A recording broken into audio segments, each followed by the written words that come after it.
What is going on, my Houston Texans family? Welcome back to the 713 Houston Sportcast. I am your host, Ruben.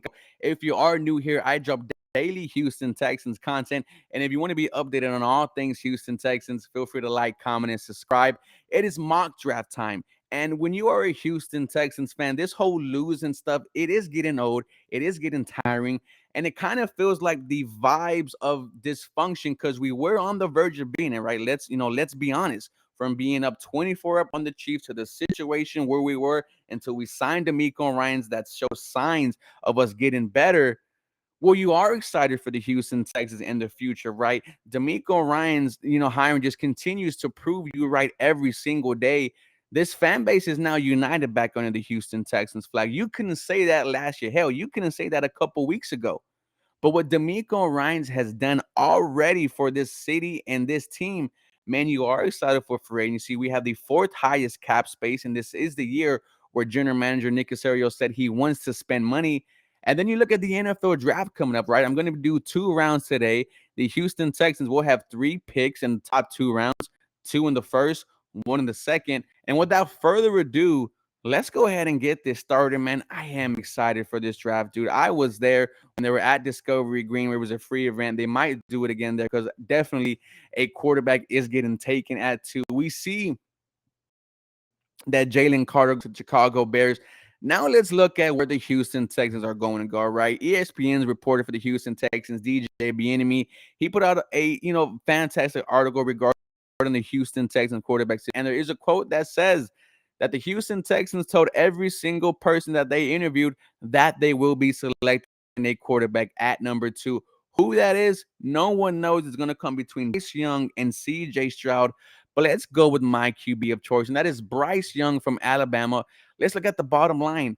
An offensive coordinator will have to do some things to scheme around Young's height, but it's a small price to pay for everything else he brings to the table. And it is the one thing that we've been hearing about Bryce Young, right? I see the pictures on Twitter of him standing next to other people and then comparing his height, but there's no questions what he could do on the field, right? Where he wins is playmaking. Young has the creative mindset that will take over the NFL at quarterback. He's good in structure, but when it comes to breaking the pocket, he's capable of plays. What is his role? Well, he does great job at creating. That's why they call him the Steph Curry of football. Young is the kind of talent that you turn the keys over to as an offensive coordinator. You can trust him to make the necessary adjustments to the context for them to be successful. He just sees the game so well. Everyone talks about how bright he is, how much of an IQ is, so much beneficial for a young QB. And Bryce Young has that. Where he can improve, you see it right there. It says size, but not in terms of height, but in terms of adding some muscle, adding some weight. You're coming to Houston, dog. We got Edgebrook tacos. Just don't go there past 10:30. We got fantastic Houston barbecue here. I am excited for the possibility of Bryce Young being a Houston Texans. Now let's look at his stats in 2021, where he won the Heisman, 4,860 yards, 47 touchdowns. Happens that offseason, loses Jameson Williams to the Lions, loses John Mechie to the Houston Texans, and follows that up with a 325 yards and 32 touchdowns. The only quarterback in Alabama history to go back 3,000 yards. And the bottom line, right, the review, unlike most Alabama quarterbacks in the Saban era, Young doesn't have a national championship as a starter, but make no mistake, he's still one of the greatest signal callers in Crimson Tide history. In 2020, Young's first season as a starter, he became the first Alabama quarterback to win the Heisman Trophy. He followed that up with 91.3 passing grade this year, which was tied for the highest in the country. Despite his small stature, Young is every bit of a potential franchise quarterback who shows shades of Deshaun Watson. Bring me Bryce Young. As I drink some water, I am sorry. I do have some very bad cotton mouth. His pros, off the charts playmaking ability. He has an uncoachable sort of pocket movement and creativity throwing receivers open. He's been in QB camp since he was 10 years old, man. Unfazed under pressure. How many big games have we seen Bryce Young in? So many. A whippy throwing motion that has much more zip from all platforms than what you expect. So meaning he has the underrated arm. Some of the cons, size. We've seen this. Sits deep in the pocket, presumably for sightness, makes life harder on tackles in the NFL because he is a little bit shorter. It takes a couple more steps back to see over his guys. You're just going to have to live with that. And as far as injuries, he did get injured in the shoulder where he missed a game and a half, but there is nothing concerning there. Bryce Young should be the pick at number 2 for the Houston Texans. And at 12, man, I am drafting someone to be his number one option, and that is Jordan Addison, wide receiver from USC. We've talked about it many times. Won the Biletnikoff Award for being the best wide receiver at Pitt. The bottom line, Addison has one of the highest floors among receivers in the draft class due to his bend of route running chops and all around athleticism. You are going to see just his route running is just amazing. And one of the things that is making him a first round wide receiver, he excels at creating separations to the point where his lack of size is an afterthought. He'll be able to run a full route tree from day one in the NFL. Where do they see him? Well, they see him being a high-end number 2 wide receiver. I'm not asking Jordan Addison to be the number 1 right now. That would be 3-year veteran, right? So young. Nico Collins, and you are expecting something from John Mechie coming back from cancer. I love a wide receiver room of a Collins, Mechie, and Addison, and where he can improve on his play strength, right? They said that he does get jammed up a couple times. So adding some muscle will be, beneficial for Jordan. That's right. In 2021, where he wins the Biletnikoff Award, goes absolute stupid. 100 catches, 1,593 yards, 17 touchdowns, transfers to UAC, catches the ball for K, wins the Heisman, 59 catches, 8 touchdowns, 187 yards. I absolutely love Jordan Addison, man. He is so great. Some of his reviews, right? The pros and cons. 3-level route runner who has the plus flexibility and footwork on his route breaks.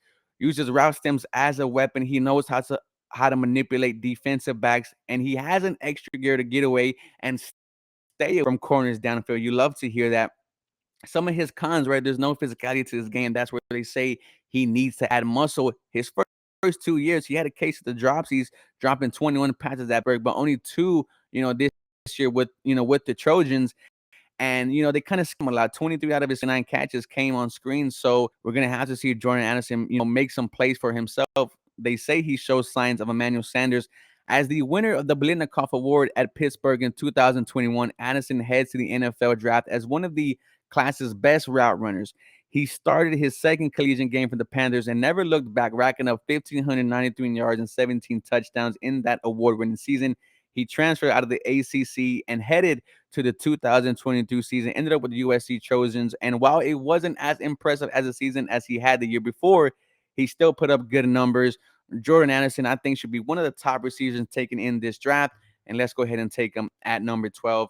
And, the